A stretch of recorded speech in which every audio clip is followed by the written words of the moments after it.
Assalamualaikum warahmatullahi wabarakatuh. Jadi sebelum saya mulai supaya lebih semangat, saya yel sedikit. Ada yel-yelnya Pak sebelum saya mulai. Jadi Laboratori Sorwako, langkah 1000, hati bersatu, laboratorium tak ragu-ragu. Oke. Jadi langsung saya lanjut. Jadi tema Kaizen kami pada siang hari ini adalah modifikasi press pellet dengan tim 3 orang.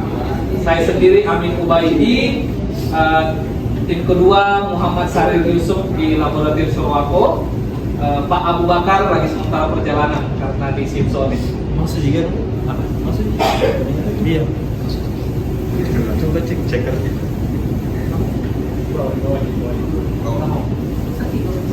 Pos dulu. Nanti saya sama. Oke, ini saya lanjut. Jadi awalnya kami temukan Kaizen ini terkait metode preparasi yang kurang presisi, sehingga proses pembacaannya itu relatif bergoyang pada saat dimasukkan di alat baca, karena kondisi ringnya itu tidak pas dicetakan dari epsilonnya, kap epsilon. Saya lanjut untuk measuringnya.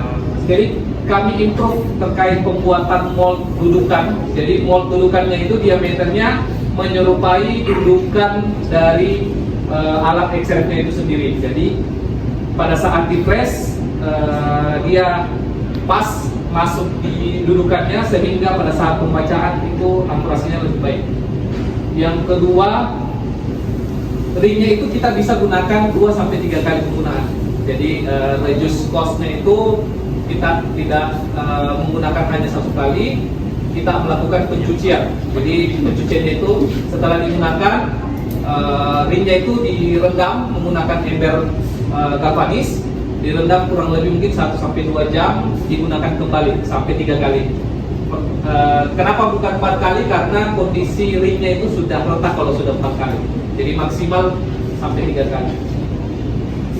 Goalnya itu yang pertama pembacaannya lebih presisi, yang kedua defect dari sampelnya, yang ketiga reduce waste-nya, waste dari limbah plastik, lebih ke isu lingkungan. Oke, lanjut untuk resultnya dari penggunaan kami, dari total keseluruhan 1.800 PVC yang akan kita gunakan per tahun, kita bisa reduce cost kurang lebih 1.992 kalau kita konversikan ke dolar, 118.695 dalam setahun dengan penggunaan 2-3 kali penggunaan ring. Oke, untuk penggunaan sebelum menggunakan cetakan mold, standar deviasi MI itu 0,05, FV 0,075, SO2 0,115, MgO 0,038. Setelah penggunaan after mold, standar deviasinya itu lebih baik. Jadinya 0,001, FE-nya 0,008, SO2 0,043, MgO 0,021. Sehingga proses pembacaannya, errornya bisa kita kurangi dan hasilnya juga bisa lebih presisi. Oke, untuk kesimpulannya sendiri dari Kaizennya kami itu lebih presisi dan akurasi. Yang kedua, reduce waste dan saving cost-nya, lebih cost dari modifikasinya. Yang jadikan pertanyaan, moldnya itu harga berapa? Moldnya itu kurang lebih $30 atau 500.000 per 1 mold dengan pistonnya Pak, 1 paket. Jadi kami gunakan 4 mold, jadi 2 juta rupiah. Oke, terima kasih.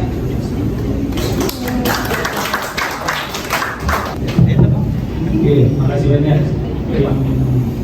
Lab Sorwako ya.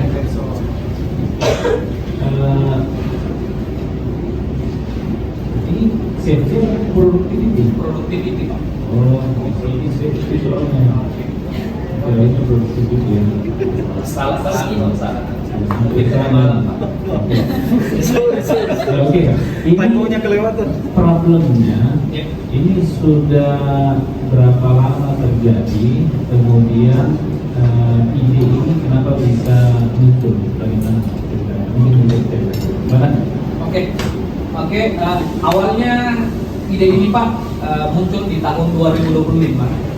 Yang pertama, yang kedua itu terkait isu improvement yang kita lakukan terkait proses preparasi itu sendiri, karena di lain sisi yang awalnya kita press powder itu menggunakan tekanan manusia, kita ubah supaya lebih terukur, kita menggunakan alat tekanannya itu kurang lebih 20 ton.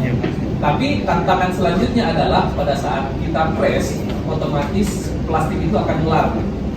Nah, itu akan berefek sama proses kalibrasinya chemist, karena chemist yang melakukan proses kalibrasi itu sendiri. Pada saat dikalibrasi, data nilai standar itu tidak presisi informasi dari chemist, sehingga saya diskusi sama Om sendiri, bagaimana caranya supaya alat pada saat mutar itu tidak goyang. Nah, makanya kita kita buatkan cetakan seperti dudukan dari alat X-ray itu sendiri supaya dia muat dan tidak goyang pada saat dia spin Pak, dia berputar, karena ada rodanya Pak, dia berputar pada saat dia analisa. Oke, ini sudah distandarkan di SOP, kemudian sudah ada MOC dan gambarnya. Kalau untuk standarisasi untuk penggunaan itu sudah ada Pak. Kalau untuk langkah pencuciannya itu berdasarkan flow dari masyarakat. Tapi SOP-nya belum ada. Iya, SOP-nya belum ada karena kemarin yang sampai sempat juga berbayar. Ya, Gambar terus disimpan di sistem. oke bro. Oke, terima kasih banyak. Saya langsung ke ininya aja. Prosesnya tadi saya sudah menjelaskan langsung ke sawit. Ada sawit tadi. Oke, itu ada. Jadi saya sebelumnya kita menggunakan apa namanya, ada beberapa equipment yang digunakan. Kemudian dengan ini kan modifikasi ya. Iya Pak. Dengan modifikasi ini akhirnya kita bisa nanti sudah lihat saving cost atau apa namanya, cost avoidance. Sebenarnya, apakah kita bisa saving 1 miliar di tahun, atau memang, atau ini apa namanya, cost avoidance, potensial cost avoidance yang bisa kita hilangkan dengan melakukan perubahan. Oh itu bisa dihilangkan. Potensial dihilangkan. Iya, dihilangkan. Kenapa buat saving? Nah, menurut saya kalau saving ya saya kira ambil 1,9 miliar dari lab ke PSN gitu kan. Yes. Itu maksudnya. Kalau saving, kalau berangkat saving. Ini saving. Itu saving. Berarti yang 1,1 oke lah deh Mas Den ya. Oke. Uangnya mulai lihat sih. Saya catat sini. Oke, nah itu kan tantangan kita selama ini ya, salah satunya adalah ketika kita membuat improvement, entah itu dalam Kaizen atau lagi UCC, kita selalu state bahwa ada saving atau cost avoidance yang kita hasilkan dari improvement itu. Nah, itu nanti harus tercermin di manajemen itu. Harusnya begitu. Kalau memang sudah ini ya, walaupun bukan berarti harus 1 kali langsung kejadian, biasanya kan butuh pengulangan 1 kali ya betul.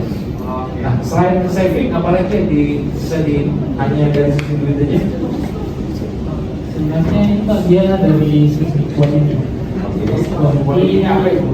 Jadi kalau kita perhatikan, quality yang berubah adalah di tingkat presisi analisis alatnya teman-teman netral.